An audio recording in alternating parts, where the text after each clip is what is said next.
13 of sharing my story on here because it's so much easier than writing another book. And we are coming back from Canada, and my face is completely flattened and purple because I got jumped real bad. If you want to know that story, go to the last video, part 12. I know that if I want to figure out a way to get away from my pimp, that I'm going to have to do it on my own. And I spent like 2 decades trying to figure out why he sent me up there by myself, like not really trying to figure it out, but like that was weird. And I didn't know why it was weird. And then when Clubhouse came out, I actually met a gal that worked that same track, and it put all of the pieces together. He was trying to unalive me. That's why he sent me up there alone. I did not know it, but there were major gang wars happening up there. And what happened was I got caught in the middle of a turf war looking like I was an independent, which is not okay. Like, that's why he always went with me. And so he was trying to eliminate me without doing it himself. And that solved that riddle for me. But I get back to Seattle and I can't work for a little bit because my face is not okay. Like, I'm not sellable. And it was pretty bad. And when I did go back to work, I just didn't have my same heart in it. Like, I was not okay. Like, I was pretty pissed off at everybody. And you can't really go through that much D and like be right in the head. Like, it just messes with you. I was pissed off like you have never seen pissed off. Like, I was, well, maybe you have, I don't know. But I was very angry. I was an angry person. And so he has me working the hotels. So I'm working in downtown Seattle, working at all the big fancy schmancy hotels.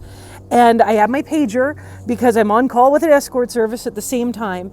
And I was like, I need to figure out a plan. And the plan that I came up with was, this was before we had cell phones. And well, we had cell phones, but they didn't have the GPS and the tracking in them that you do now. They were the big old brick phones. And so what I did was I would get like as much as I could from my first or second trick of the day, and then pretend like he didn't pay me very much. And so what I'm doing is I'm doling money out to Martin over to basically free up time.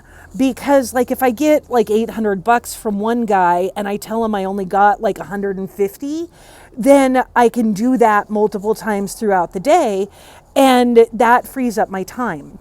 So there is a law library there was in downtown Seattle. And so what I was doing was I was sneaking into the law library. Well, I was just going there.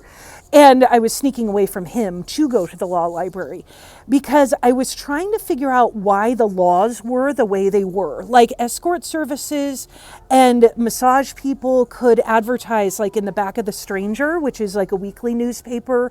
We had escort services in the phone book. Like, this is all like pre-internet type shit, like the old school marketing. And like, why is that okay? Why are there strip clubs around? Like, where's the line in the sand? Like, what is legal and what is illegal? And how can I play with this?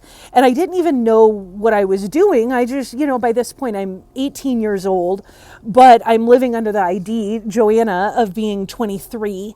And like, I look the part. And I'm going to the law library. Like, that, it's just insane to me. They just kind of left me alone. Everybody did. I knew how to walk in like I own the place. That's what he taught me, was charm and charisma and the ability to be able to just work my way into anywhere and get the information that I needed. Like, I was making $30,000 a month as a minor. Like, that's freaking insane.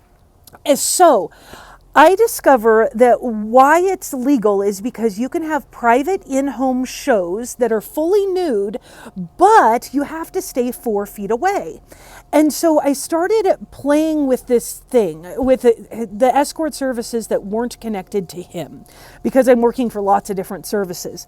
And so I would go in and I would collect the money. And at the time it was $175. 75 went to the service, 100 went to me plus tips.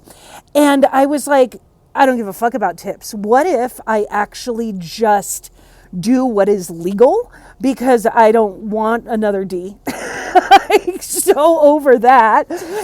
Like, what if I just pretend like I'm not breaking the law and actually like not break the law and be like, oh no, you wouldn't want to be like my 10th person today.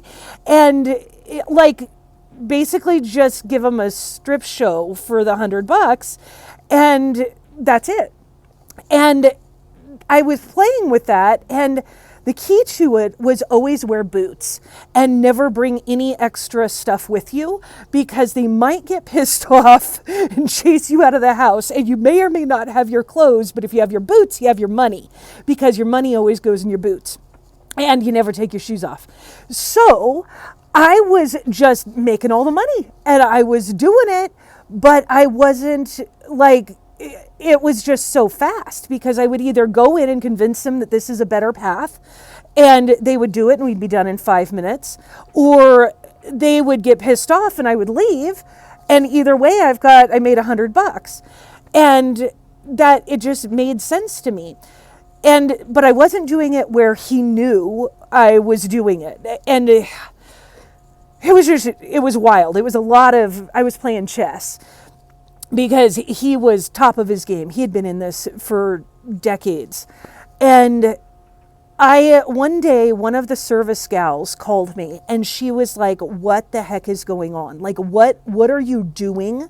Because you're getting the money, and 2, these guys are pissed off, and she doesn't care about the guys being pissed off, but she's like, you're getting the money and you're talking about the laws to them? Like, what the fuck?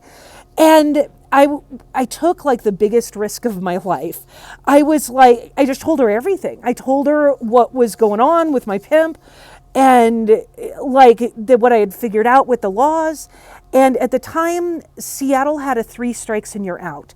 So basically, if she got 3 charges for promoting P, that she would end up doing life.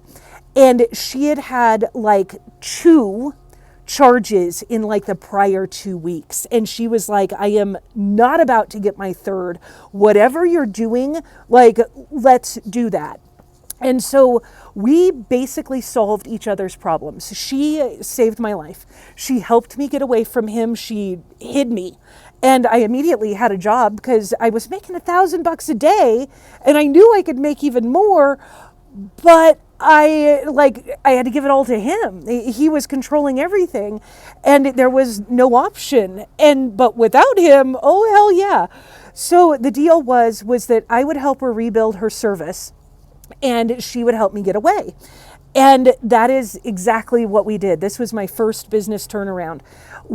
She fired every single girl. She gave me all the calls. I got a rental car and a hotel room at the Days Inn, which was right around the corner from the in-call apartment she had.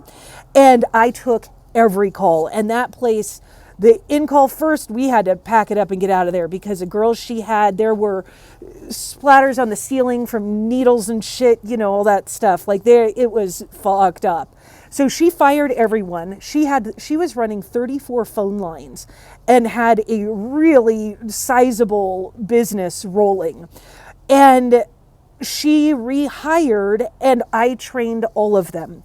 And so we moved in-call locations. I stayed in the Days Inn with my rental car and I just went to work because slavery gives you one hell of a work ethic. I went to work and I went to work hard because now I was making money for me. So I did the rental car thing. We turned it around. We moved the in-call locations and her and I just built a system and we were cash flowing and I was free for the first time ever in my life and pulling easily $30,000 to $50,000 a month, and not having to do the D. And it was fucking amazing. And that's when I reconnected with my mom. So that's what's going to come next. Okay, we'll talk to you soon. Bye.